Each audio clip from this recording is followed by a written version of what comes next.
My first rifle was a 243.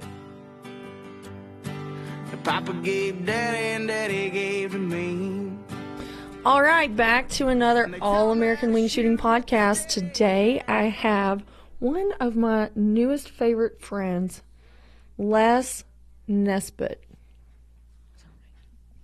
Hey, welcome, Les. Well, thank you very much. I appreciate the invitation, Anna, to be on one of your very first start-off podcasts. Okay. I'll try not to screw it up. No, we kind of worry about what you say because you always take me by surprise, Les.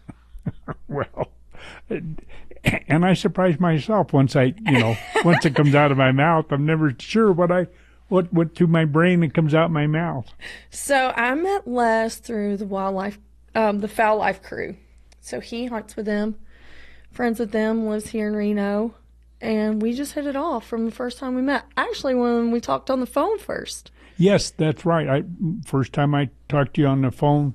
I don't know, you might have been hunting on the road or something. I might have been, and that's when you were an acquaintance of Chad's, or maybe I thought you were his girlfriend or an acquaintance or whatever, whatever the hidden situation was.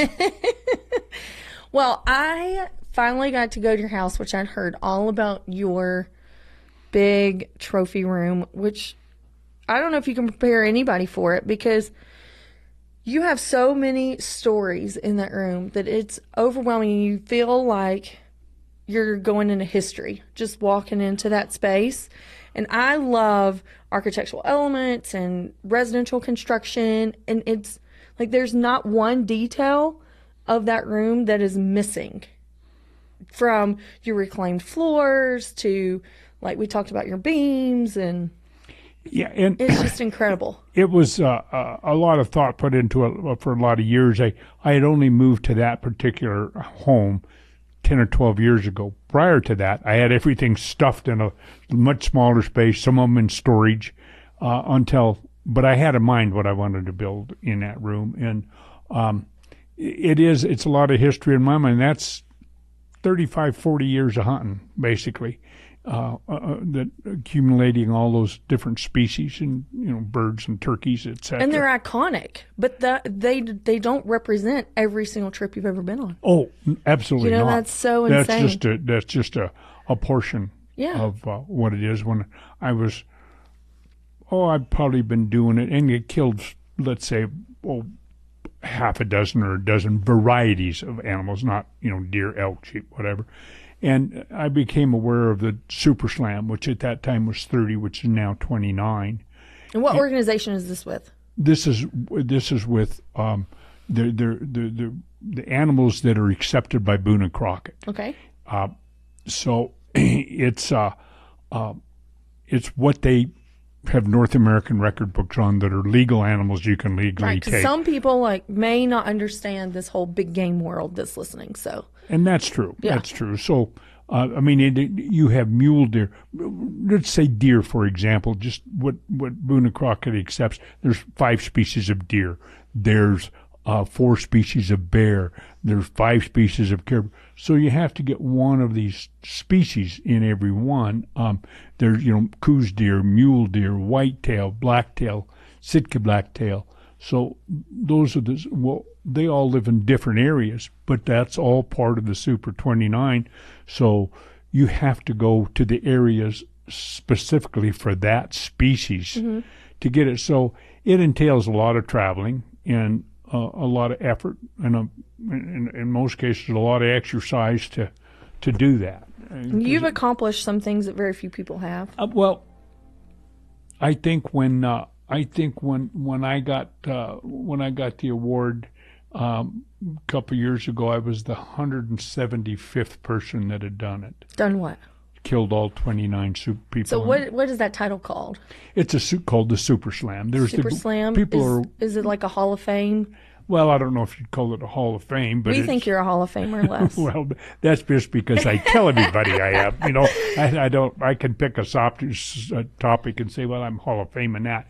But it's just an accomplishment that I set after, And it's not a cheap accomplishment, so I started off as a young carpenter, and I would save every dime I could. I bought a house, and I literally, my wife went along with it pretty good, but I would take loans out of my house and sign up a guide and go hunt. And then I'd come back and I'd work and pay off that loan. And so when did you start this goal? 35 years ago. So how old were you though?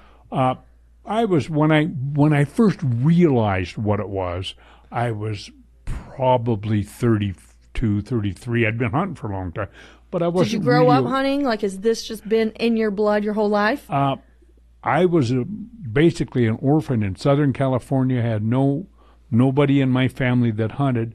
I just, for some reason, was fascinated with it. That's amazing. And the things that you've accomplished are just unreal. Okay, so you were taking out loans on your house to chase this dream and paying them off. And my wife accepted it too, believe it or not.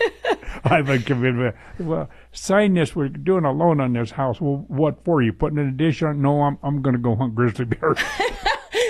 I don't think there's very many people in the world that can say they've gotten away with that. That's true, but what the hell? We were married for 50 years, so. Oh my gosh, that's incredible. Okay, so you've done all that, but we've traveled and just had fun that had nothing to do with hunting. Like, we have just a genuine friendship. But I still don't know how you got into the dogs, and I know your son's a trainer, and you're wing shooting a lot, duck hunting. Do you do upland? Because your big game is iconic. It is. It is. I guess you could say that. But my first thing that I hunted, I've literally been hunting deer in Nevada. This is years ago, before I was trying to pursue this dream of the Super 29 or Super 30. And I would be up here hunting deer, maybe 100 miles from where I normally hunt ducks. And the wind would start blowing and the weather would get bad. And I'm hunting deer, and I'd be all by myself. And I'd load everything up, carry it back down the hill, get in the car, drive the 80 miles to Fallon, and hunt ducks. Well, ducks has always been just something I love to do. Yeah. And that's when I first got married. I got married in November. My wife's honeymoon was out setting in a duck blind. I didn't have a dog, and I'm trying to convince her to go get them. No way. That's honest to God truth. But so then I thought, well, I'm going to get a dog, and I knew somebody where I was raised in Southern California had springers, so I had gotten a springer, which are not conducive to waterfowl hunting in cold regions like this. And so from there I went to a Chesapeake, and that's like I guess going from a Springer Spaniel to a Chesapeake, I guess would be like having dinner with Arnold Palmer, and then next day go have dinner with Mike Tyson. There was one's really nice and the other can really be vicious. Right. And the Chesapeakes, I loved him. He would go out and lay down on that ice water with me all day, really, without any problems, to the point that we would both get hypothermia laying in the water. And then whatever it was, 35 years ago, there was a trainer that put on a little seminar at the park. Come and learn how to. Yeah. He was trying to build up his business or whatever. So I had this Chesapeake, so I went over there and was listening to him, and he was teaching about retrievers. So I got talking to him. So I went out and training with him a couple times, and that's how I got kind of involved in retriever training. Went from Chesapeakes to Labradors because they were a little easier to train, and maybe not so aggressive. True. And that's how I more consistent, I guess you could say. What's that? You could just say that the lab was more of a consistent personality. Yes, it was. They're more tractable. Mm-hmm. They're just,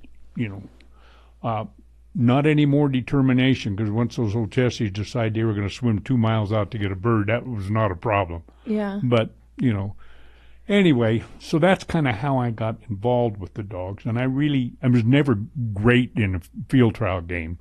I placed a few dogs, but I trained up to hunt. And then my son, as a young kid, he would go out and throw birds for me and work. And he caught the bug, huh? He later on got it, and he got into the field trial game. and has hence done really well from winning the nationals to making numerous. So what's his kennel name? He doesn't have a kennel. he He's just a guy that goes out and it's all he does is travel from field trial to field trial and train. He makes no money off it. Everything he does is out of his pocket. Really? Yeah. So, he just does it Just for a field trial junkie. That was kind of like me tournament hunting. Just stay on that rodeo circuit and go to the next one and have a good time. That's a good analogy. Just like the rodeo people or something, from one to the other.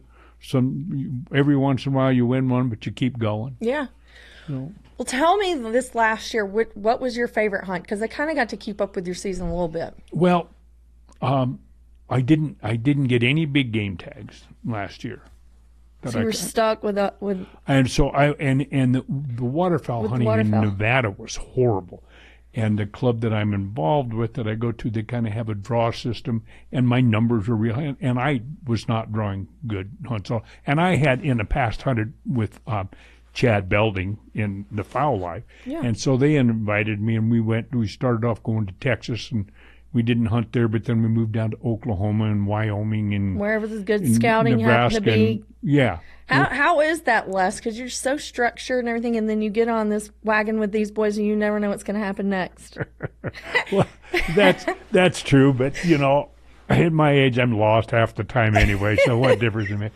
And I meet a lot of people that I met a lot of people, yourself included. Yeah. This last go round, and John LaMonica, who's a world-class big game hunter. I mean, in a total league all his own. I mean, he's hunted whatever it is, 36 or so countries.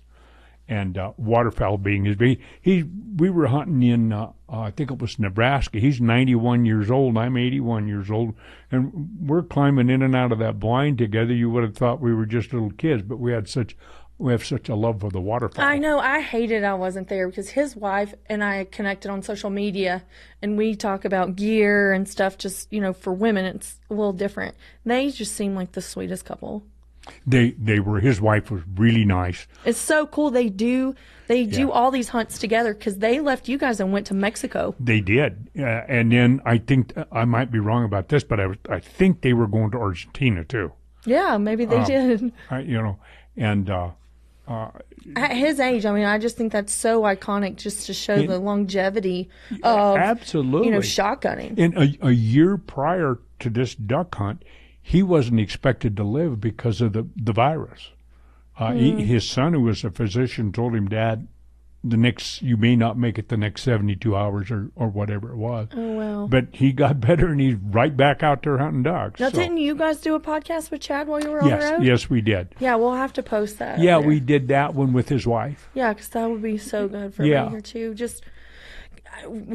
and I have done a podcast, and you know this because you're on the road, and then you just hang out with them, but there's so much of this lifestyle that we just can't document. And just sharing experiences with people and encouraging people to go and strike out on their own, trailblaze their own journey and their own stories, because you just meet the best people at the hunting lodge. You do, and everybody has a common interest, Right. And there are some people that you might run into that maybe you don't agree with, but you still have a common interest. I mean, I might even have a common interest on hunting with a liberal, which is really difficult for me. And you're so opinionated. Well, not totally opinionated. It's not an opinion when you're correct, when you're right. Right, of course. Then it goes from opinion to a fact. I don't know. You might be one of the most witty people I know. Fast on your feet. Well, I'm still bouncing along for 81, so I'm still climbing mountains. 81. Okay, yeah, you have some amazing stories, and we can share some of your stories. They don't even have anything to do with hunting, but you're really an adrenaline junkie. Oh, absolutely. There's nothing more fun than I killed a grizzly bear at 30 feet on a full charge, and that was exciting. When was that? That was up on Kodiak Island, I don't know, 15, 18 years ago. I shot him once. He went in a thick cover, and they went around, and he come out, and then he's coming towards me. I really don't think they don't see well anyway. And he was charging right towards me. I had a big boulder behind me. but he was coming right towards me. And I think I just happened to be where he was running too. But at the time, I didn't analyze sure felt it that personal, way. huh? Yeah, he looked like he was coming. He was coming to eat my ass, and he's coming down there. And it was the first time I hunted the big bears, and I did not have the proper optics on there. Anyway, I pulled up. All I see now is hair. Pulled the trigger, and luckily I hit him in the spine. And he went down in this little ditch. But the next thing I remember, this boulder behind me was pretty tall, and somehow or another I was on top of that boulder, and I'm emptying this gun down in this bear. But I could just get a big kick out of that. You well, for your 70th birthday, you told me you were bull riding. Yeah, I went and what the hell, if you're going to be a bear, you got to be a grizzly. So, my grandsons and my son-in-law, they rodeo guys. My son-in-law's from Montana, and they had Brahma bulls, and I was over there, and I told them, well, hell, let me get on there. And my grandsons are going, oh, Papa, you're way too old for this. I said, bullshit. Now, truly, I did not make 8 seconds. I don't think I made 8 seconds on the 2 or 3 times I rode it.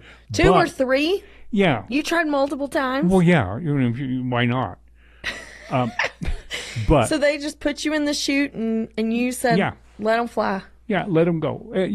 And I was really good. I got on there and everything, and I managed to shake my head really good like they do before they go. Is there a video of this somewhere? I've got to see I it. don't think so. But, intelligence doesn't always work, because I went down a month later and had shoulder surgery. So we talk about these things, and with the kids, that you don't put yourself in a situation to injure yourself that'll take you out of hunting season. Well, hunting season was a little ways off. Well, Taterbug just got on a hoverboard. She wasn't even smart about it. She was on the road, like in a cul-de-sac with all the rocks and the sticks. Well, those hoverboards don't do well on that. So then it got jammed up. It threw her off. She broke her arm, and now she can't shoot. So she's feeling the reality of why we set certain rules. It's like accidents are going to happen, but sometimes you just don't go asking for them, Well, that's true. But on the other hand, you don't want to live your life sitting in a hammock. Well, we don't really live in a hammock. Well, I mean, we just have different priorities, I guess. Yes, there's nothing more exciting than the aspect of getting killed doing something. Living on the edge, you're just always got one toe over the edge. Yeah, and my theory is if some big guy comes up and tells me how tough he is, and I tell him, well, look, I stood face to face with a grizzly bear partner, so I'm really not afraid of you. And what the hell? By the time I was 20, I'd been stabbed once and shot once, so why should I be afraid of a bear? Oh my gosh. Okay, well, tell me about how much upland hunting you've done, because there's quite a lot out here, that I just haven't been exposed to being from the South. I've been such a waterfowl fan. Years ago in the 60s, 70s here in Nevada, they would open chukar and sage hen prior to the duck. So I would hunt chukar and sage hen for a week or two till the waterfowl season opened up. And at that time, there was no drawing for deer tags. You just went down and bought one. And the state was obviously much smaller. But once the waterfowl season opened up, I didn't really hunt upland game at all. I went a few places to hunt pheasants, and that was only for the purpose of training a young dog on pheasants. I don't know why, because all I ever hunted was ducks. But it's just so fun to watch them work. It is, and I really didn't have upland game type dogs. They were all the dogs I had were Labradors and or Chesapeake. The Springers, when I had the Springers originally, I would hunt pheasants because they were pretty good pheasants. But at that time, there was not a lot of pheasant hunting in Nevada, and not a lot of put and take pheasant clubs around here. Well, you got a dog right now that I think would rock the Dakotas on pheasants. Oh, with Bounce? Oh, yeah. If she couldn't find them, she could certainly jump on them. Yeah, at your age, you're starting dog all over again. That's crazy. You're just constantly looking for another project because she's got a handful. She will be. She will be. And, like I said, my collar, at this last little field trial and out training this last weekend, she ripped her collar off someplace out in the Tules out there. So that's why I'm sure to call. That's why I come over to borrow a collar from Chad. But anyway, and as far as training her, I get a lot of tips from my son. He's an extremely good amateur trainer. Bounce got her name because she literally runs like a deer would bounce through the field. She does. You told me, and it's one of those things that you just don't believe it until you see it. It is. And when you're shooting bird for her, when you're training her, if you shoot a bird out there or something, she goes 90 miles an hour. And if she sees it out there, because what I've been trying to do, because she's so young, is get her to go through heavy cover and then the bird fall in open area to get her to continue through. And she going through that heavy cover, she gets out there and she sees that bird laying on the ground. When she's about 10 feet from it, she starts bouncing up in the air and lands on top of it. Oh, that's so cute. She's a cute little black lab. What did you say? Little. She's a year old? She just turned a year old. Yeah, she was pretty small. Yeah. Super cute girl. And she's running 75 to 100-yard blinds. So, for a young dog, she's doing good. Yeah. Most of this comes from my son had her for quite a while trying to train her and decided it wasn't a national caliber dog. So he liked her so much. You might have to go when we go out to for Black Goose Outfitters in Nebraska. If we go back out there, we might have to take her to chase some pheasants. I've got to. You know more about upland dog training than I. I mean, I'm waterfowl, but I got to get control of her before I let her run loose, busting pheasants. I want to have 100. She got to stay in range. You got to make sure she'll range with you. Yeah, exactly. I want her to stay in range, and I want her to quarter hunt. And the other dogs, when I used to, even the labs, I would get them hunting quarters. And, well, we'll do that. I can always help you. You just call me. We'll go quarter. I'll quarter with you. Yeah.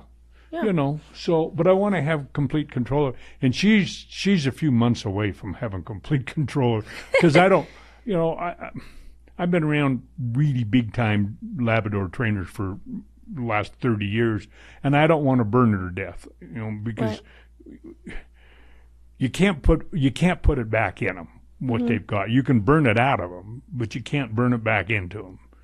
So, that's such a good point, too. And when you're picking a dog, I always say, for people that are like, well, I want to get a dog. Well, what's the purpose? That's like the first question I ask. What's the purpose you want for a dog? Because people don't understand, even within different breeds, there's different genetic makeups that create purposes. So my whole theory is I ask people, have you found a trainer that produces the dog that you want to own? Go there, like completely start this process backwards. Go find that trainer that's producing consistently the dog that you would love to have. Let them help you find the puppy. And that way they know what they're getting into in the training process, and you know what the outcome is that you're going to end up with. Yeah. And again, you're more like a pro trainer in the pointer circuit, or familiar with the... No, I'm familiar. I'm familiar with the Labrador. And one of the things I've always mentioned to people, I can take a field trial dog because I have a little bit of background and knowledge in it, and I can hunt a high pressure field trial dog that's just hyper as hell. The average guy out there hunting can't do that. They're really probably well bred dogs. Maybe they even had some good training in, and the next thing you know, they're hunting 2 blinds away with somebody else because the people either let them get away with something, and they didn't gain that just respect. Like a little kid. You let them do a little bit, then they go a little. And next thing you know, the dog's out there 200 yards because that guy's shooting more birds. So I'm going to go over and sit with him. But, if you get... And there's they nothing do wrong know with that. They know. Oh, I they know love when those they're being memes. told and when they can be boss and when they can't. Oh, yeah, it's just for like sure. wives. They know when they can tell their husband what the hell to do and what not to do. With the dog wanting to be good, you can hold back his feed. With wives, they hold back other things. Oh, my. Well, when you talk about the motor on a dog, I started with a wide open short hair. And so that was all I ever knew, right? Because that was the first dog that I had. And she has to be handled. So then when I switched and started adding the labs to my life, and I had such great success from the beginning because I didn't know any different, right? So The first lab I ever ran was a world champion. Like the month before, I ran her, and I took second, and I'd never even watched a flusher field before. So it was very beneficial for me, and I have talked about how I made every first mistake you could ever make, like getting the wrong dog, having the wrong gun, not understanding eye dominance issues, like just jumping in the deep end of the pool and just figure it out kind of thing. And that's what I did. And I could have made life a little bit more easy on me, but I'm grateful for those lessons, because now I know how to apply them and the benefits of it, because I stayed so committed to this world, you know. But I love a dog that you got to handle. You know, I love that challenge now that I can appreciate what that means. And then the level of training, the commitment of training that it takes to get that type of dog, and how special those situations are. But it all is about your purpose. You know, if you're one of the hunters that's going to hunt 3 or 4 times a year, you know, on the weekends, and you want just a buddy companion dog, you may not want one of these field trial genetic dogs. Or they just too much dog, you know. I've always maintained a dog that gets good obedience but hunts 40, 50 times a year becomes an unbelievable gun dog. He knows how to heel, set, and stay. Yes. He may not run blinds, but they hunting enough. They kind of know where things are.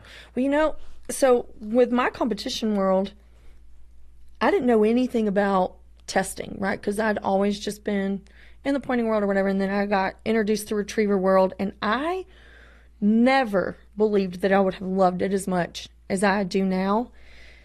And then I wasn't really sure that I was going to love the hunt test life.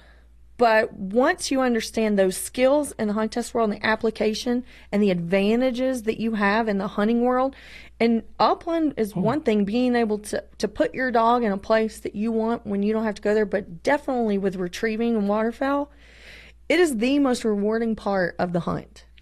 Oh, you know, I probably wouldn't have the fascination as hard as I do for waterfowl if it wasn't for dogs. That's what hooked me this year, for sure. That's half the battle. I mean, it's more than it's even if you're out there by yourself, you get satisfaction if your dog makes a nice retrieve or makes a long retrieve on his own, stays out there in those thick tulies and hunts and hunts and hunts. He saw it go down there, but stays out there 5 or 10 minutes because that bird's alive, moving around, but still stays in there and digs it out. Yeah, so my first snow goose hunt, the second day, Chad sent me out there by myself with Axel and handling the whole thing, and I was like, oh my gosh, here we go again, jumping in the deep end of the pool, you know, like what mistakes am I going to make today? But I got so addicted, like I can't steal his dog because he's so committed to him, but I've got Littles is my upland retriever, my lab, and I did all the training on her and felt super confident with it, but I would love nothing more than to have my own dog this season. So I already called and talked about shipping her off for the summer to get signals put on her, all the hand signals put on her, just so that I have my own dog, because it was amazing to get to run him, and he's such an icon, you know, in the industry or whatever. But just to have your own dog with the bond and stuff is just, it's so amazing to get that dog out in the middle of the water.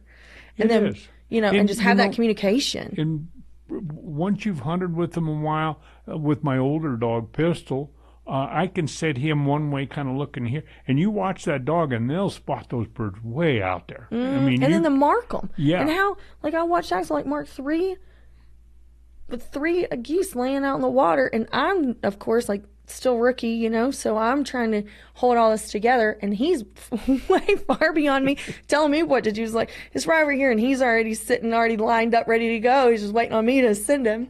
So, you know, it was just so fun, and it's great watching all these groups fly in, but the anticipation is getting to send the dog after them. Where was it you were hunting waterfowl with Chad? We went, when we did, Nebraska? when goose season came around, we were in Nebraska and Iowa.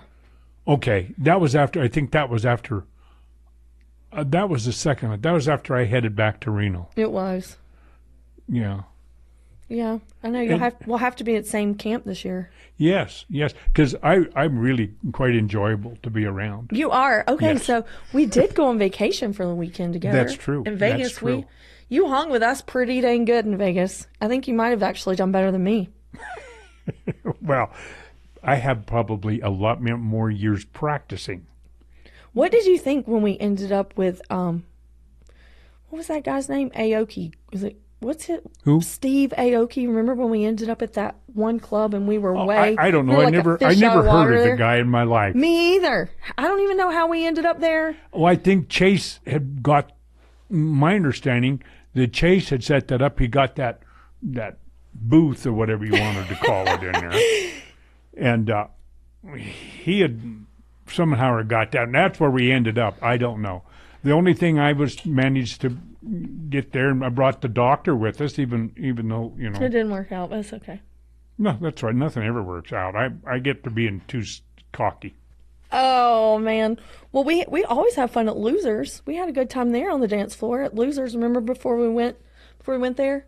No, I don't. Losers. No, I Yeah, don't. Losers was that. Remember we took our picture on the dance floor? Was that for your birthday? It was your birthday. Oh, that was the same day, I with think. when Chase was playing. No, it was before that. At Losers was the bar. Oh, that's at the bar that we were sitting around at and eating dinner. Mm-hmm. I didn't know the name of the bar. I try not to remember a lot of things like that, names of bars and stuff. The only reason you need to know that is in case you get something from a lawyer. Oh my goodness! So we had such a good time that We did. trip. We had a good time. We did. Everywhere we went, it was your birthday. It was your birthday at the dinner, at the steak dinner. And my birthday isn't till November, but goddamn, you can sell that and get more stuff. It was your birthday presents. weekend. It was. It was. It truly was. And I had to miss your actual birthday dinner here because I was back in Georgia. But well, okay. So tell me, since you've had all of these experiences, you've raised kids in the outdoors, you've mentored I don't know how many people. Your stories have impacted, I don't know, just one person after another. Like what advice do you give people with their hunting dreams? And that's a question usually people don't. When I get questioned about, my room, well, which animal did you like the most? Well, there's no answer to that. But I guess what would I tell hunters is you got to go as two things as far as your passion will take you, because I don't care what without the passion and the commitment, it doesn't have to be. There's more to it than a financial a commitment to it, which is part of it, but.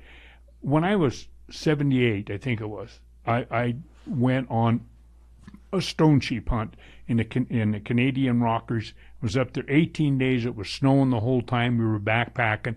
Well, it's not easy, but that's the easier part than the 3 or 4 months prior that I was out climbing the mountains around my house. Every day I had a trainer that would give me different workout programs. I have another friend that had climbed Mount Everest. So he's given me ideas on how to exercise. So not just that hunt, but almost every other hunt that I've done, you have to, if you're going to spend that kind of money or that kind of effort, you have to be physically prepared, and that's a big part of it. And I can't tell you how many times I've been on guided hunts that people didn't get physically prepared, and they either got a really small animal, and on that stone sheep hunt, it was really bad weather, and 80% of the people that up there just said bullshit and left. And they were all in their 50s. They said, there's too much snow and this and that. Well, not even something that extreme. I mean, I just chased bears in West Virginia, and those mountains are pretty steep. And sometimes you're on a sprint, hanging on the roots, pulling yourself up. And by the time that you finally get to your animal, you're so exhausted. The adrenaline's got you so, amped up, you can't hold your gun straight. No, and that's very true. But that's the difference between people that are going to do this for a long time, and as far as success in hunting for species or whatever, doesn't mean that you have to kill all the animals, is just how dedicated you want to be. How important is it to you? So what do you think about this? Because I teach a lot of this with my shooting instruction in the wing shooting world. because, I've been a competitive shooter on the sporting clay side and then in the hunting world, about mental management. Because the things that you've committed to, it goes beyond passion. Like, you can be passionate about something and just talk about it. Mm-hmm. Right? Correct. But your passion actually took you to extreme levels of this hunting world that takes mental strength. It does. It's just like anything else you do, whether it's your occupation or how successful you want to be at it or what's your most capacity. You have to decide, that's my goal. And my theory was, and I used to tell my kids, you die before you quit at anything.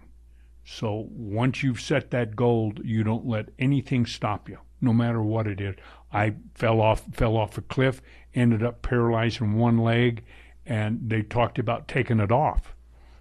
When was this? This was 10, 15 years ago, something like that. I was preparing for a sheep hunt, and I got on some shell, and I screwed my knee up in there, got a blood clot in there, and they went to one thing or another. They nicked the artery, and I started bleeding in my. And so I went totally paralyzed for 4 or 5 days. And long story short, I didn't.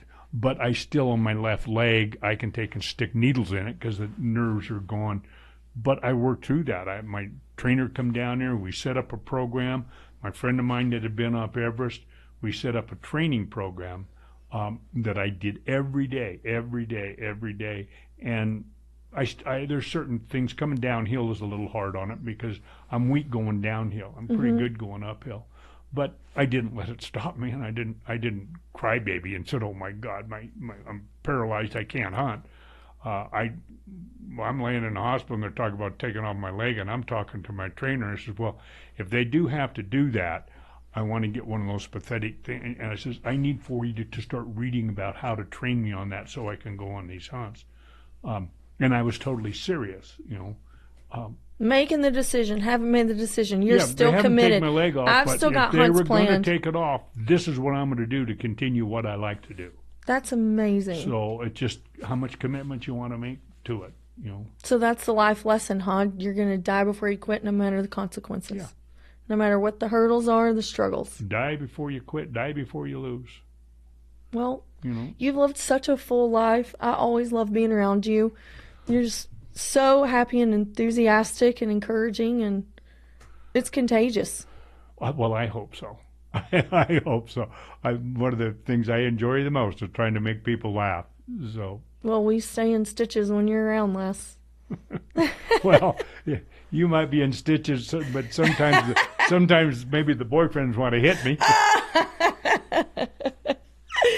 Well, I look forward to this season. I hope you get to pheasant hunt with me some. I think it'll be fun. I would like that. I'm going to Alaska in August to fish for 8 or 10 days for some halibut and salmon. I have some friends up there, and I'm trying to get with Chad or Clay or something. I want to go hunt alligator. I've never done that either. I hunted everything else, and I've killed elk over 400 points, and I've killed some. That is missing out of your trophy room, huh? Yeah. So I'm thinking, well, I want to go hunt something that I haven't hunted before. When I was at the awards banquet for the 29, and I went to there, and I come back home and I'm sitting in my house by myself and thinking to myself, it finally dawned on me, well, I've been doing this now for whatever it was, 35 years, and this was my goal. Now I accomplished my goal. Now what? And I really got depressed. I'm thinking, what do I do now? Do I go back and try to repeat some? Or, and I repeated besides the 29, I probably have 150 different animals, but I got 60 or 70 of them in that game room. So now what do I do? And that's still kind of an issue with me. What do I do? I like hunting elk, but, I've got a 398, a 415, I've got some pretty good, so, I don't know that I'd go do elk. I don't know. So that's when this alligator thing popped up. Alligator I thought about and Cape bounce. Buffalo and bounce. I thought about Cape Buffalo and or lion, something that's dangerous. I always wanted to even as a kid, I wanted to hunt grizzlies and shoot a charging grizzly, which I managed to do. Good, yeah. And I often thought you watch it on TV when one of those big African lions are charging. It just looks like such a thrill. That's how my shooting instructor got into sporting clays, is that he was going to Africa like every year, and his guide there told him to come home and set up a rabbit machine, the clay that rolls on the ground, and shoot it at him. And if he ever missed, then he was dead. So that's how he trained to go shoot his lion. And boy, that makes sense, because there is no second chance. You know, I mean, if you're there and that happens, you're not going to run, because I didn't going to do any good. You know, so you either got to keep your head on straight and defend yourself to the last till you're dead. And I signed up for a Cape buffalo. I signed up for Cape buffalo, crocodile, and hippos. And this was right back after I had got my head bashed in on a polar bear hunt. Okay, well, we haven't heard that story. Well, I had a subdermal hematoma on the ice for 18 days. What happened? Well, when they pull you out there polar bear hunting, you're in a sled behind you're sitting inside of a sled. Without discriminate, it's a plywood box is what it amounts to. And they pull you out there for 2.5 days across the ice, which is not like an ice skating rink, undulating stuff. And I had gone up and bashed my head on the top of the box.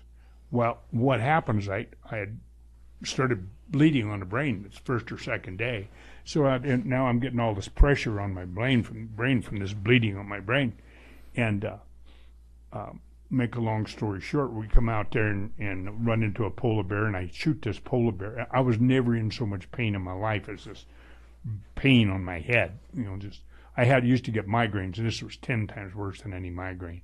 And I managed to kill this polar bear. Then we got stuck on a whiteout out there for 2 or 3 days. So I'm laying out there, and you're sleeping in a tent with no heat at 30 below zero, and with Eskimos, and nobody spoke English except for about a 12, 13-year-old kid that was out there. So, I didn't know if you wanted me to go into the long version of it, but you can tell your story however you want. I think this is blowing my mind. I even got pictures of my head. I got a cut from here all around the top of the head. They shaved my head, cut that all up, and had to go in to drain my brain or something like that. But anyway, I get back to the village, the Eskimo village, and by this time I had no idea where I was.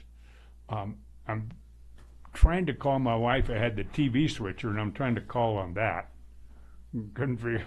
And some people come down. I was the only one in this little building, sleeping in there, and some lady come down and talked to me or something, and I don't remember what she said. The outfitter, a guy named Fred Webb, who I'd hunted with in the Arctic 2 or 3 times before, hunted up there 4 times, and they were all with him. And this was the polar bear was the last Arctic hunt I went on. But I'm in so much pain, and there was a guy from Dallas, a pharmacist that I'd flown in with, and he was staying someplace else in this village. And he wandered down to see how I'd done. He heard I was bad. He comes in there. He's trying to talk to me, and I'm not making any sense at all. And so he gets me on a plane to Dallas, and then gets me from Dallas back to Reno. Or I'd have laid in that room and died. But I had vomit on the walls, everything. I was really in bad shape. Holy smokes. Well, when was this? This was whenever in the hell I hunted that polar bear. I'd have to go back and look. Again, this might have been anywhere from 12 to 18 years ago, something like that. So you started with that. And so I get back, You've had a lot of extreme accidents, injuries, health issues. Yeah, but if you go hard, you're bound to get hurt. So I get back to Reno, and my mother-in-law was in the hospital, and she was dying. So I get back about noon. My wife gets a call, your mother's going to die in the next hour or so. So she takes off to the hospital, and she calls, I have a son and 2 daughters, and they head down to the hospital. And I'm sitting there to my house. I don't even know where the hospital is. My son-in-law lives next door, so he come down, pick me up, drive me down to the hospital. And by the time I got there, my wife's outside and my kids, and her mother had died. And I'm sitting in the car, and my son walks over and he's talking to me. He went back and told his mom, "You better get Dad to the hospital. Something's really wrong with him." So they drive. So nobody knew. No, nobody knew. So they drive me to the hospital, and I go, they get me in this neurosurgeon or something.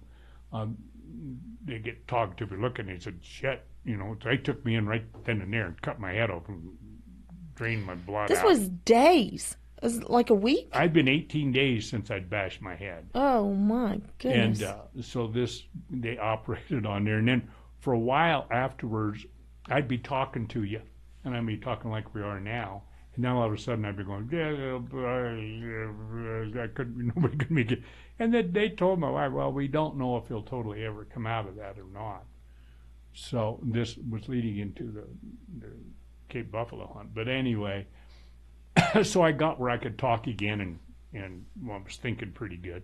So the Safari Club come to town, and Safari Club came to town probably, let's say, 2 weeks after they'd done the surgery.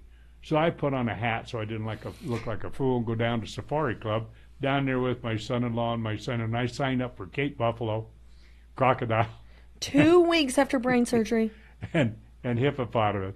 And I go home. Now, you got to remember, I've been married to this woman for 50 years. She never once, anybody that lets you put their house on the line to go on a hunt. So she never, I made a good living for her. And, anyway, so I go back and I tell her, okay, I signed up and I still got this big scar.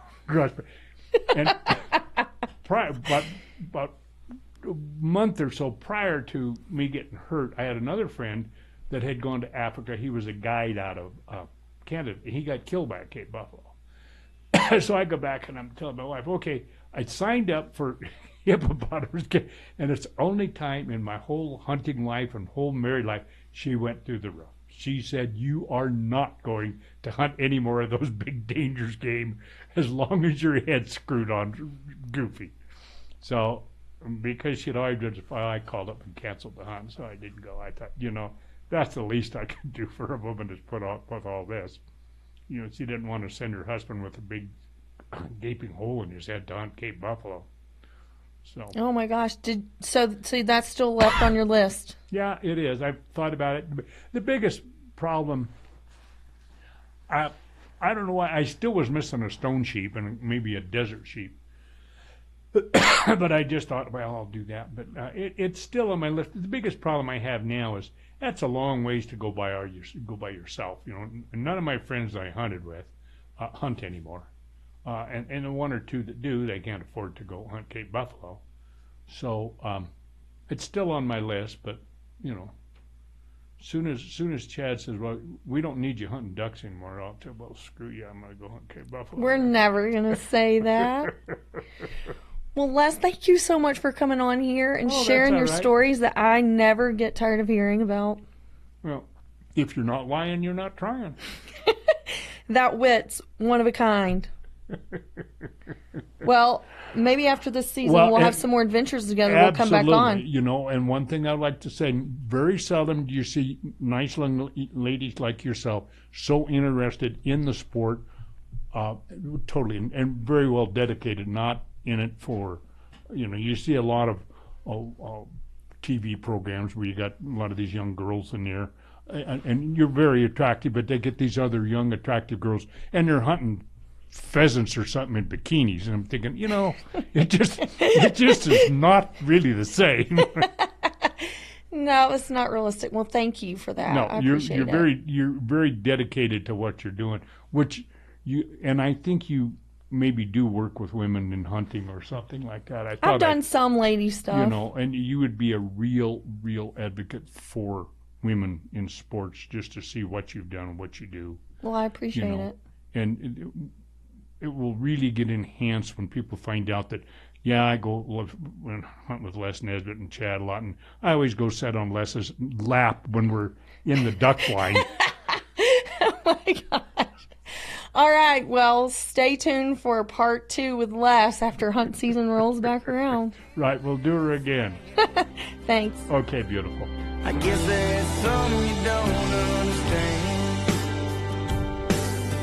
And after you fly that southern flag,